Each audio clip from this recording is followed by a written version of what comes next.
പ്രശസ്ത പണ്ഡിതനായ 4 മദ്ഹബിന്റെ ഇമാമിങ്ങളിൽ ഒരാളായ മഹാനായ അഹ്മദ് ഇബ്നു ഹംബൽ ഇമാം ബുഖാരിയുടെ ഉസ്താദാണ്, ശാഫി ഇമാമിന്റെ ശിഷ്യനാണ്, 10 ലക്ഷം ഹദീസ് മനപ്പാഠമാക്കിയ ആളാണ്.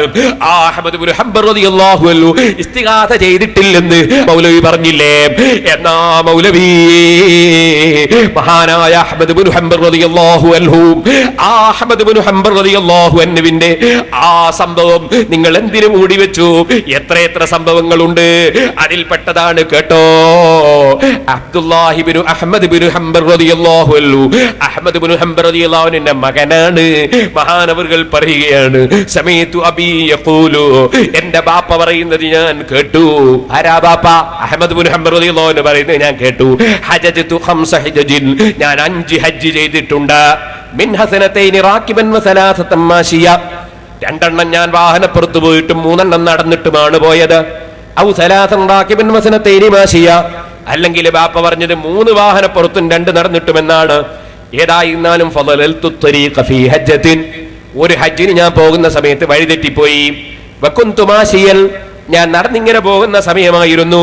ഫജഅൽതു, വഴിതെറ്റിയപ്പോ ഞാൻ എന്ത് ചെയ്തു? അഖൂലു, ഞാൻ ഇങ്ങനെ വിളിച്ച് ഇസ്തിഗാസ ചെയ്യാൻ തുടങ്ങി. എന്താ ഇസ്തിഗാസ ചെയ്തത്?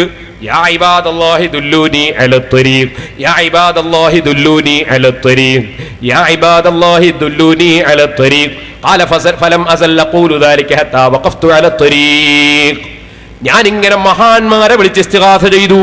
അല്ലാഹുവിന്റെ ഇഷ്ടജനങ്ങളായ മഹാന്മാരെ എനിക്ക് വഴി കാണിച്ചു തരുവേൻ, അല്ലാഹുവിന്റെ മഹാത്മാക്കളെ എനിക്ക് വഴി കാണിച്ചു തരുവേൻ, അല്ലാഹുവിന്റെ മഹാത്മാക്കളെ എനിക്ക് വഴി കാണിച്ചു തരുവേൻ എന്നിങ്ങനെ ഞാൻ മഹാന്മാരെ വിളിച്ച് ഇസ്തിഗാസ ചെയ്തപ്പോ എനിക്ക് വഴി കാണിക്കപ്പെട്ടു. ആര് പറഞ്ഞതാണിത്? 4 മദ്ഹബിന്റെ ഇമാമിങ്ങളിൽ ഒരാളായ അഹ്മദ് ഇബ്നു ഹംബൽ റളിയല്ലാഹു അൻഹു. ഇത് ഇബ്നു അസാക്കിർ റളിയല്ലാഹു അൻഹു താരീഖ് ദിമസ്കിന്റെ 298 പേജിൽ 5-ാം വാള്യത്തിൽ രേഖപ്പെടുത്തുന്നുണ്ടേ സലഫി. ഇത് തന്നെ അതാ നിങ്ങൾക്ക് ഇബ്നു അസാക്കിർ കാണാൻ കഴിയുന്നില്ലേ? എന്ന അൽ ബിദായത്ത് വൻ നിഹായ നോക്കൂ. ഇബ്നു കസീറിന്റെ 10-ാം വാള്യം 418-ാം പേജിലും ഇതേ സംഭവം തന്നെ പറഞ്ഞിട്ടുണ്ട്. നോക്കിക്കോ, ശരിക്ക് കുറിച്ചെടുത്തോ.